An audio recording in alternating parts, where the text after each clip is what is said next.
Hello, tawagin niyo na lang akong Clara. Isa akong senior auditor sa isang international firm.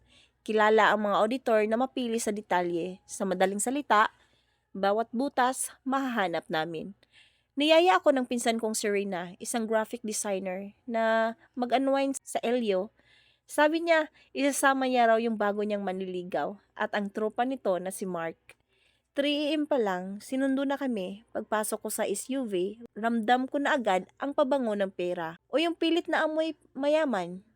Si Mark ang driver, naka-branded na shades, kahit madilim pa, at ang unang bati niya sa akin, "Oy, friend, Nerina, ako nga pala si Mark. I run my own logistics business. Hawak ko ang oras ko. Hawak ko ang pera ko." Sabi ko, "Nice to meet you, Mark." Habang binabaybay namin ang Tiplix, hindi na tumitigil si Mark.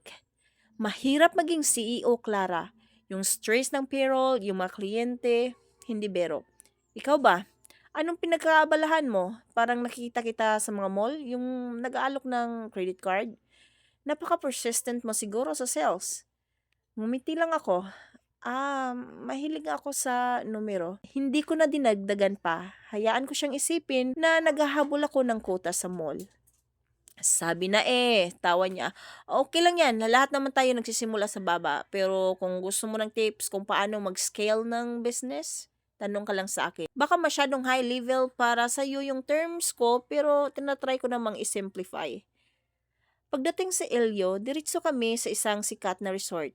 Doon tuloy ang pagpapasikat niya. Nag-order siya ng pinakamahal na platter, kumuha ng bucket ng alak, at panayang kwento tungkol sa investments niya sa crypto at real estate.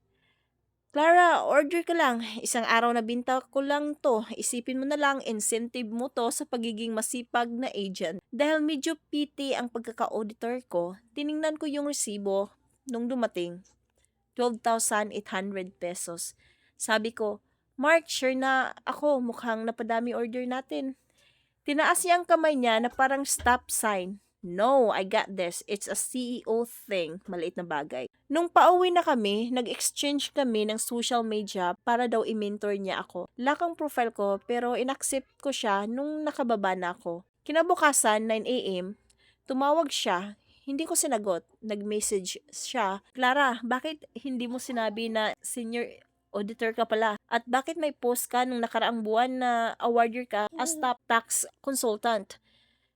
Hitong twist, ang logistics company ni Mark ay isa sa mga kliyente ng firm namin na kasalukuyang sumasailalim sa special audit dahil sa mga butas na dokumento. Nag-reply ako, "Hi Mark, hindi mo naman tinanong ang work ko at tungkol sa business mo. Actually, nasa table ko ang file nito ngayon. Iwasan mo yung masyadong malaking representation expenses kagaya nung dinner natin. Kung hindi naman talaga business related, ha? Mahirapan tayong i-justify yan sa BIR. PS, pakisin na lang ng Gcash mo, sasend ko yung 3K share ko. Ayokong lumabas sa audit report na tumatanggap ako ng gift mula sa kliyente. Integrity first, CEO." Sinin lang niya ako. Moral of the story, huwag mong maliitin ang kausap mo dahil baka ang taong tinatawag mong sales agent lang ang mismo nga hawak ng lisensya ng negosyo mo bukas.